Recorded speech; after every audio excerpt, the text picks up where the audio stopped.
अस्सलाम वालेकुम नाजरीन, मैं हूं आपका होस्ट डॉक्टर काजी शाहजेबुद्दीन हमज़ा और आप देख रहे हैं प्रोग्राम हेल्थ टॉक पाकिस्तान।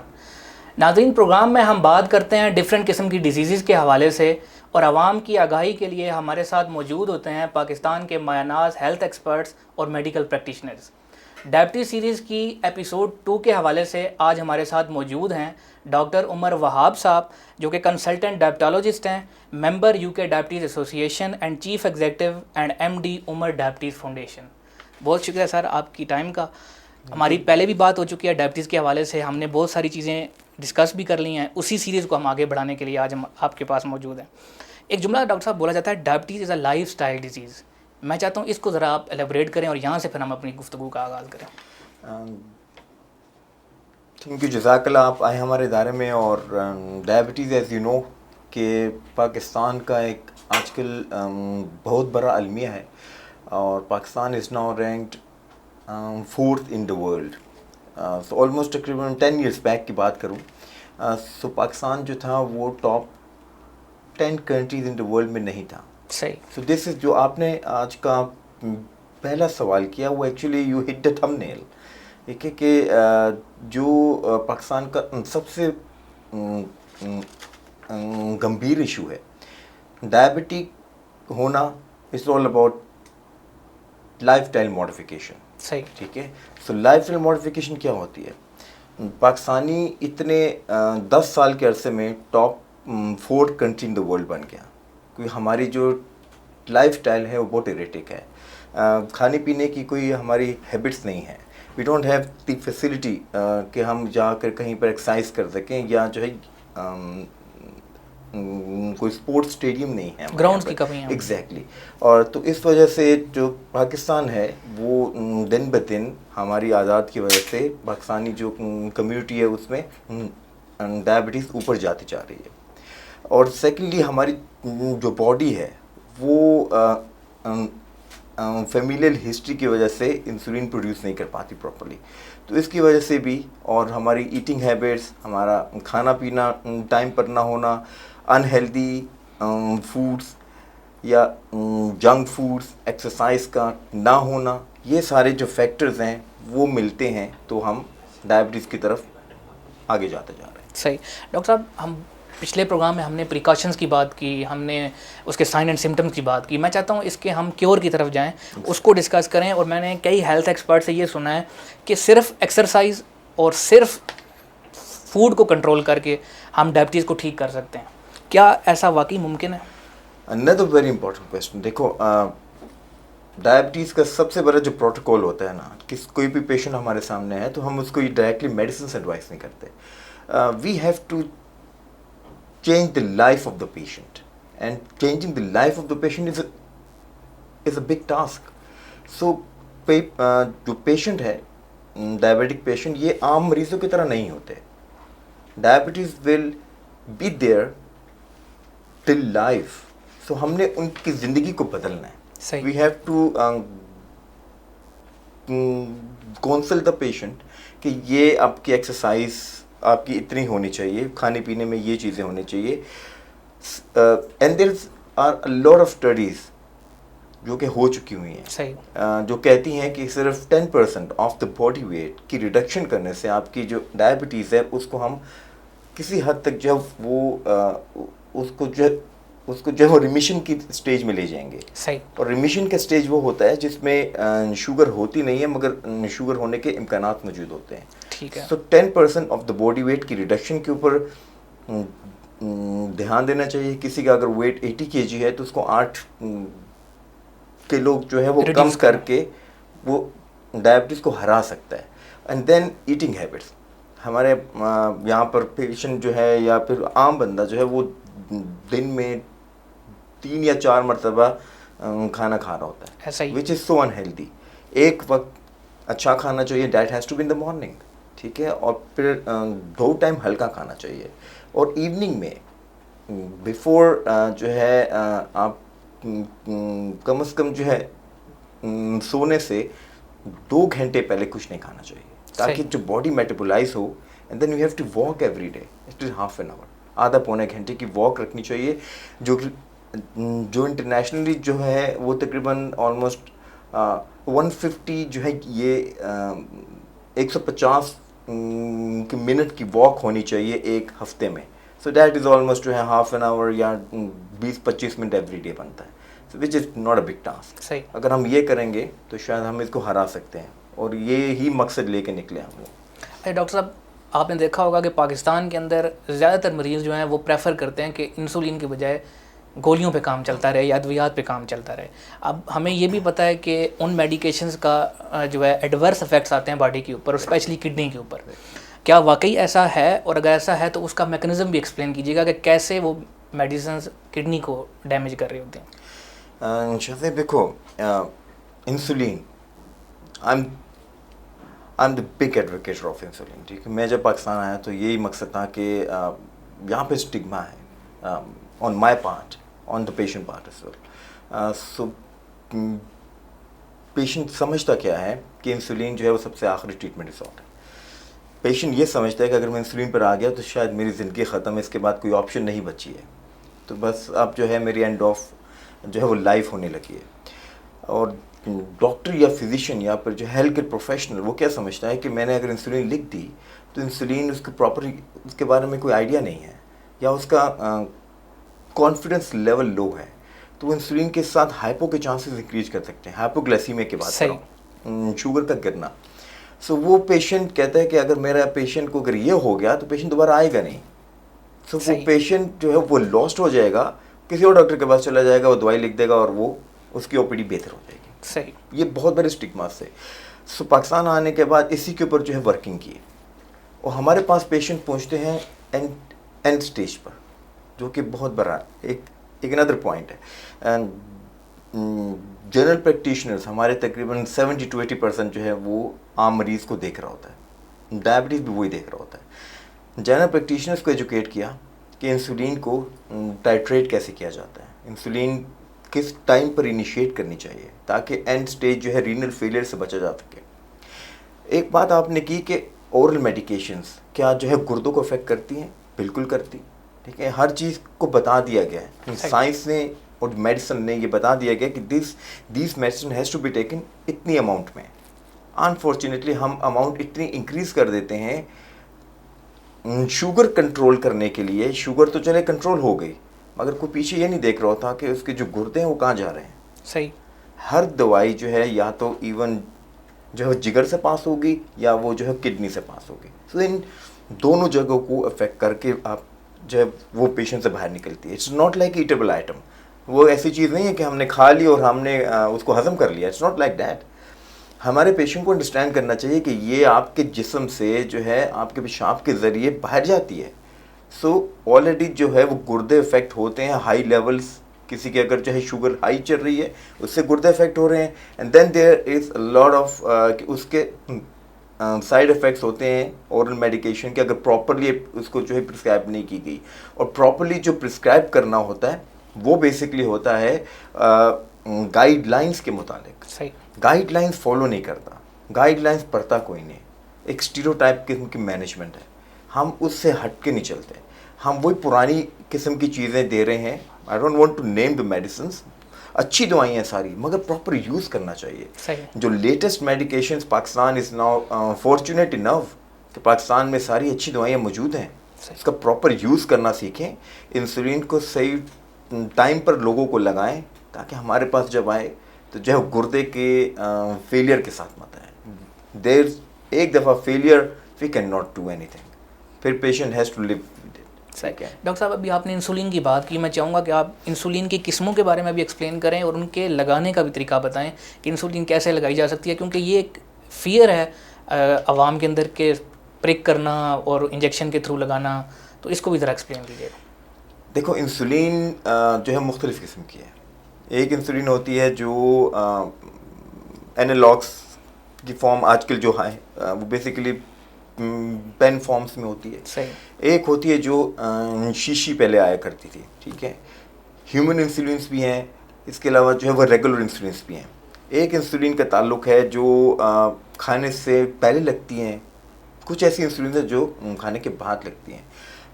आसान अल्फाज में बताऊं तो शॉर्ट एक्टिंग है, इंटरमीडिएट एक्टिंग है एंड लॉन्ग एक्टिंग है, but now we have another insulin जो कि अल्ट्रा लॉन्ग एक्टिंग भी है और अल्ट्रा शॉर्ट एक्टिंग भी है।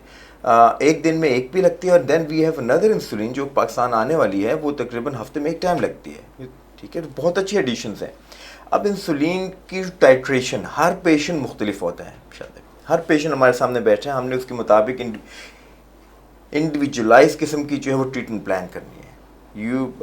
हमारे यहाँ भी ये भी है ना कि यार वो दूसरा लगा रहा है, मैं भी वही लगा लूँ, सही, ऐसा नहीं हो सकता। इंसुलिन के साथ जो है रिस्पॉन्सिबिलिटी है, किसी पेशेंट को इंसुलिन को देना ऐसा है कि आप उसके पास उसके हाथ में एक जो है गन दे रहे हैं, और आप उसको अगर एजुकेट नहीं करेंगे तो वो गन अपने खिलाफ भी इस्तेमाल कर सकता है, सही, ठीक है। So education is the most important thing.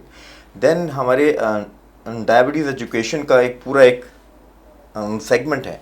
खौफ है कि इंसुलिन लगाने से बार बार पेन होती है, but now we have a lot of other stuffs. अगर मैं आपको एक डेमोन्स्ट्रेशन दे दूं कि ये एक किस्म का इंसुलिन का पेन है, इसमें लगे लगाई इंसुलिन है, इसकी जो नीडल्स हैं वो इतनी हल्की हैं, इतनी ईजी टू यूज़ हैं, it will not cause any pain. मैं अपने पेशेंट को I use to inject myself, ताकि पेशेंट का एक किस्म का फियर ख़त्म हो, कॉन्फिडेंस आए, उसका फियर लॉस जो है वो ख़त्म हो जाए उसका। और ये बहुत ईजी टू यूज़ है, ठीक है। इसको कहाँ रखना चाहिए ये भी हमारे एजुकेटर बताते हैं, और इसको इस्तेमाल कैसे करना चाहिए। Then I use to give my own number and I would like to advice, या फिर आई वुड लाइक टू जो है request my all the colleagues कि प्लीज़ देखिए, इंसुलिन अगर आप किसी को एडवाइस कर रहे हैं तो आप पूरी फैमिली की एक बेटरमेंट करने जा रहे हैं। अगर आप एक 2-3 दिन के लिए उनको अपना कोई भी अपने असिस्टेंट का नंबर दे दें, हु विल बी, आप जैसे उनके साथ इंटरेक्ट कर देंगे, ताकि उसकी जो टाइट्रेशन है फॉर अ पीरियड ऑफ 1 या 2 या 3 दिन, वो अगर आपसे जो है वो समझ लेगा इस चीज़ को, तो सारी ज़िंदगी वो कंट्रोल करेगा, सही, और इंसुलिन से हटेगा नहीं। अगर एक दफ़ा उसको हाइपोग्लाइसीमिक एपिसोड हो गई, फिर वो शायद उसका वो कॉन्फिडेंस बहाल नहीं होगा जो आपने इतनी मेहनत करके उसको डाला इंसुलिन पर, क्योंकि जो हाइपोग्लाइसीमिया का इवेंट है वो एक ऐसा इवेंट लाइफ थ्रेटनिंग है। हाइपोग्लाइसीमिया इंसान को कपकपाहट का होना, ठंडे पसीने आना, आंखों के जो है वो धुंधलापन नज़र आना, तो ये चीज़ें होती हैं जिसको भी एजुकेट करना चाहिए, ठीक है। पेशेंट को कैसे लगाना चाहिए अगर आप कहें तो मैं आपको अभी जो है वो बड़ा इजीली 1 मिनट शायद नहीं लूँ कि ये अगर आप मेरे ऑडियंस को बताना चाहें कि ये मैं कुछ एरियाज जो हैं वो आपको बना देता हूँ। This is the belly button, ये स्टमक है, ये बेसिकली एब्डोमेन है, दिस इज़ द नाव से जो है वो 3 फिंगर्स एक तरफ, 3 उंगलियां एक तरफ। इस सर्कल में patient will not be injecting insulin, सही, पेशेंट विल बी इंजेक्टिंग जहाँ पे मैं ये डॉट्स लगा रहा हूँ। तो this is something people have to understand कि इंसुलिन लगानी कहाँ है, एंड देन यहाँ पर भी लगा सकते हैं, वहाँ पर भी, जहाँ पे ये डॉट्स हैं patient will be injecting here, and this is the thigh area.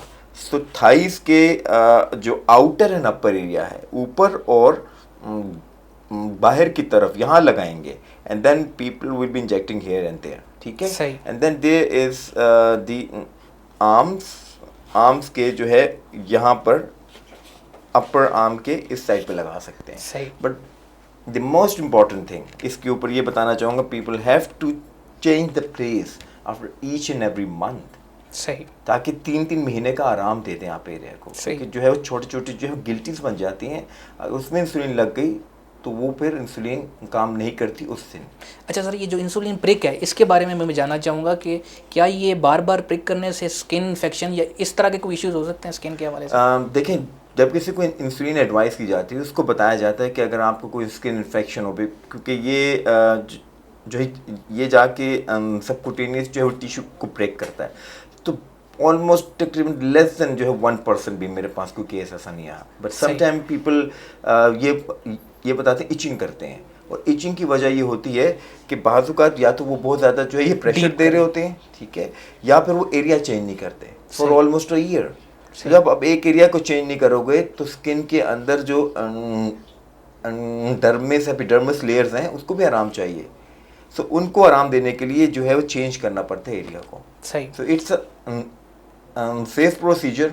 जो नीडल्स हैं उसको बदलना चाहिए और एरिया को साफ रखना चाहिए और ये देखना चाहिए कि अगर यहाँ पे कोई इश्यूज़ आ रहे हैं तो आप एरिया बदल के लगाएं प्लीज़। सही। अच्छा डॉक्टर साहब, शुगर जिस तरह जिस्म के मुख्तलिफ हिस्सों पर भी अफेक्ट डाल रही होती है, डायबिटिक रेटिनोपैथी, डायबिटिक न्यूरोपैथी, तो मैं ये जानना चाहूँगा कि क्या इन इफेक्ट से बचने के लिए सिर्फ परहेज़ काफ़ी है या इनके लिए अलग से अद्वियात लेना ज़रूरी है? देखो, डायबिटीज़ जब किसी को हो जाए ना तो then we have to do straight away उनकी आंखों का टेस्ट जो है वो करवाना चाहिए, बिकॉज द फर्स्ट थिंग जो डायबिटीज़ जो है वो करती है वो आंखों पर असर करती है। एक बड़ी मज़े की बात बताऊँ आपको कि हमारे यहाँ पर कुछ पहले ये मिथ चल रही थी कि देखें पहले तो शुगर 120 125 हुआ करती थी तो डॉक्टर कुछ नहीं कहते थे। हमारे जो थे एल्डर्स उनको 125 पे चली जाती थी, तो ये सिर्फ फार्मेसी और फार्मास्यूटिकल्स की गेम है कि हमने 110 और तकरीबन 100 पे लिया है इसको। There must be reason to everything, you know, कि सबसे पहले शुगर जो असर करती है वो आंखों पर करती है। सही। At the time of the diagnosis, और उस वक़्त आपको फंडस स्कैन, आई स्कैन जो है वो करवाना चाहिए। जब शुगर किसी की 100 प्लस चली जाती है ना तो उस वक्त असर होना शुरू होता है। This is the latest study I am talking about, 100 plus. So that means कि 120 तो बहुत आगे की बात है। सो 100 से 110 की वैल्यूज़ भी आ गई तो आंखों पर असर होना शुरू हो जाता है। ठीक है, तो इसलिए द फर्स्ट थिंग पेशेंट को ये सारे स्कैन्स जो है वो होने चाहिए। देन वी हैव दी जो है रेटिनोपैथी भी हो गया, एंड देन फिर पाँव पे जो है पाँव या हाथों में जो नर्व्स हैं उसके ऊपर असर पड़ना शुरू करता है, एंड उसकी भी कुछ जो है स्पेसिफिक इन्वेस्टिगेशंस हैं। वी हैव द पीटो स्कैन अवेलेबल, जिसमें पाँव के जो है प्रेशर पॉइंट्स को देखा जाता है कि कहाँ पर इश्यूज आ रहे हैं। और फिर देन इसके अलावा एक बायोथीसिस मीटर है, ठीक है, जिसमें स्कैन करके ही, ये भी स्कैनिंग प्रोसीजर है जिसमें बताया जाता है कि आपकी या किसी पेशेंट के जो है पाँव कितने नर्व के ऊपर असर कर रहे हैं। सही। And then we have this small जो है फिलामेंट टेस्ट, बड़ा इजी टेस्ट होता है, वो हम यहीं पर जो है वो सारा जो कर रहे होते हैं।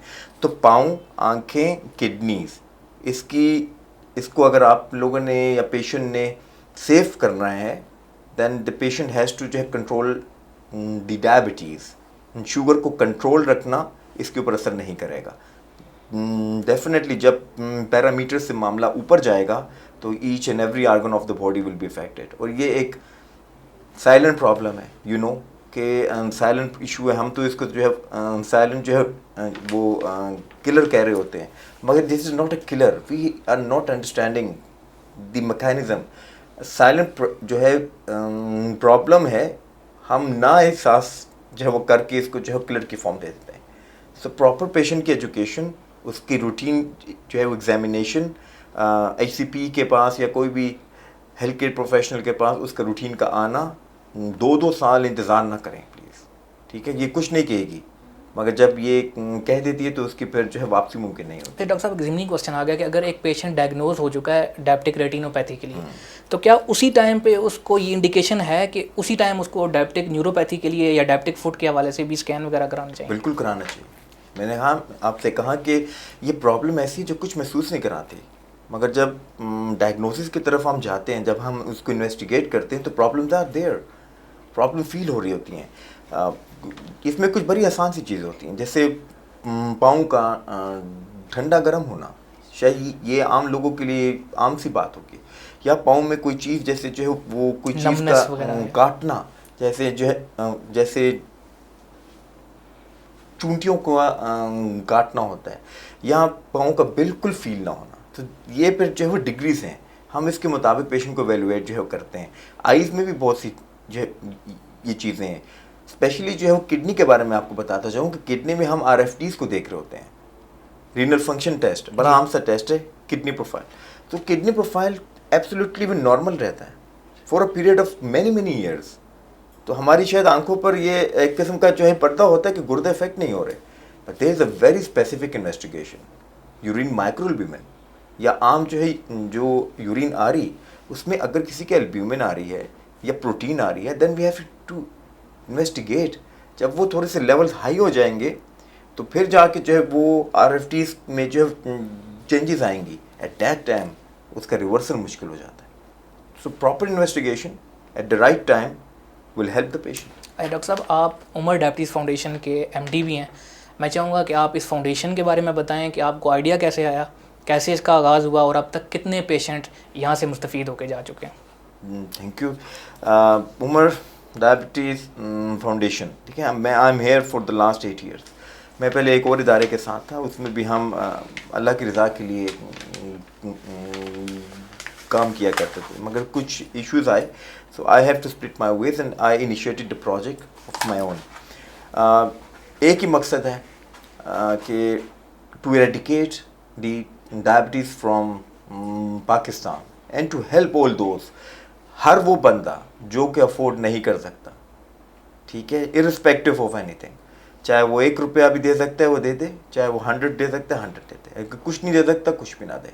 उसकी ट्रीटमेंट, उसकी इन्वेस्टिगेशन, उसकी डायग्नोस्टिक्स, उसकी मैनेजमेंट, उसकी आई केयर, उसके पाँव का केयर, उसकी मेडिसिन, उसकी इंसुलिन, हर चीज़ें यहाँ पर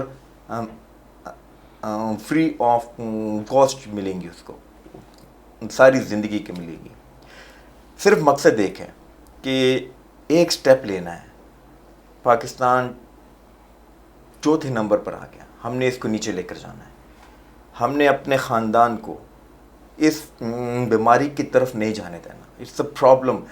डायलिसिस, एक डायलिसिस का जो एक्सपीरियंस होता है वो तकरीबन इट विल कॉस्ट पेशेंट 7 से 8 हज़ार रुपये 2 या 3 दफ़ा, और जो लाइफ मिजरेबल होती है, मुश्किल लाइफ एंड स्टेज में। सो यही मकसद लेकर निकले हैं, आगाही पहुँचाना। हमने जो है वो कैंप्स किए बेशुमार। हम जो है माशाल्लाह हर महीने में 2 या 3 आगाही जो है कैंप्स अरेंज करते हैं। वहाँ पर जो है 200 या 300 प्लस पेशेंट्स देखते हैं फ्री ऑफ कॉस्ट, और वहाँ पर लोगों को आगाही देते हैं कि ये चीज़ें हैं जो मैंने अभी आपको बताया, ये सारी बातें जो है इसी मकसद के लिए निकले हैं। ये इदारा यहाँ पर ख़ुद कफ़ील है माशाल्लाह, ठीक है। हमें सिर्फ आप लोगों से ये चाहिए कि जो भी ऐसे लोग हैं जो हमारे इदारे का हिस्सा बनना चाहें, जो कि अफोर्ड नहीं कर सकते, उनके लिए सदका जारिया के तौर पर आए, हमारे साथ मिलें, ताकि हम शुगर जैसे जो बीमारी, मोहलिक बीमारी है, हम इसको पाकिस्तान से ख़त्म कर सकें। और सेकेंडली, आपने पूछा हमारे साथ कितने, हमारे साथ तकरीबन 7000 प्लस फैमिलीज़ जो रजिस्टर्ड हो चुकी हैं, जिनकी दवाइयाँ, जिनका इलाज फ्री ऑफ कॉस्ट हो रहा है। ना मैं यहाँ से कुछ लेता हूँ, ना कभी सारी ज़िंदगी लूँगा। इसी तरीके से हम पूरे पैन पाकिस्तान जाना चाह रहे हैं अभी इंशाल्लाह। ऐसी जगहों पे जाएंगे जहाँ पे लोगों का पहुँचना मुश्किल है, ताकि उन तक आगाही हमारी तरफ से पहुँचे, ताकि पाकिस्तान एक और, मैं शायद बड़ी मज़े की आपको बात बताऊँ, पाकिस्तान शायद उन ममालिक में है आस पास में, अगर आप अपने हमसायों को ले लो, कि जिसमें कोई नेशनल एक्शन, कोई प्रोग्राम नहीं है डायबिटीज़ के हवाले से। वेरी अनफॉर्चुनेट है। पाकिस्तान अगर नेशनल एक्शन को प्रोग्राम बनाएगा तो फिर ही उसको पता चलेगा पाकिस्तान कहाँ स्टैंड कर रहा है। सो डायबिटीज़ को अगर आपने हराना है तो हमारी आवाज़ बनना है। Thank you so much doctor साहब, एक दफ़ा फिर आपके कीमती टाइम का।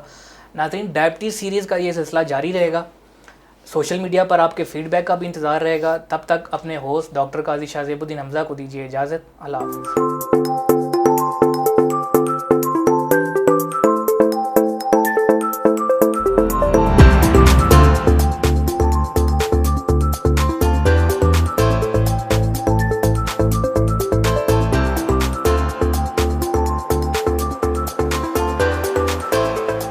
जी, मैं यहाँ तकरीबन 1 साल से आ रही हूँ और माशाल्लाह बहुत अच्छा यहाँ पे इलाज हो रहा है और मेरा मुफ्त हो रहा है। मैं इस वजह से डॉक्टर उमर फाउंडेशन का बहुत तहे दिल से शुक्रगुज़ार हूँ। जी, हमारे गांव में यहाँ से इलाज करवा रहे थे ना, तो उन्होंने जाके मुझे बताया था, तो फिर मैं यहाँ पे आई हूँ, तो इन्होंने मेरा फ्री इलाज किया। मैं पहले जब इलाज नहीं करवा रही थी तो मेरी शुगर बहुत हाई रहती थी, लेकिन अब जब से यहाँ से इलाज करा रही हूँ तो मेरी शुगर नॉर्मल रहती है। बहुत अच्छा, डॉक्टर उमर ख्वाब के इलाज से अब मेरी शुगर नॉर्मल रहती है।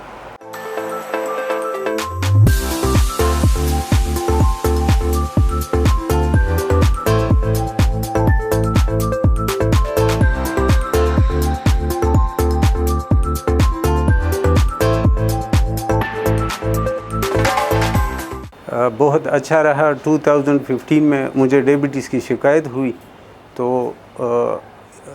2-3 डॉक्टरों से ट्रीटमेंट चलती रही।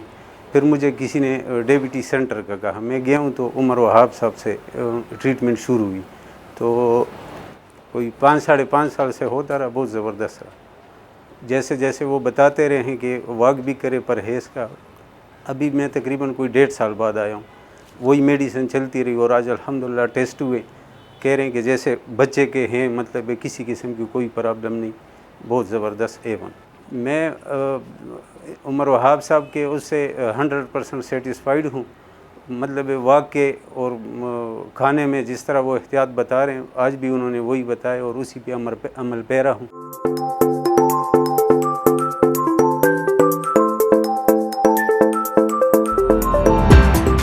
अब होगी आपकी बात सिर्फ DTH न्यूज़ पर।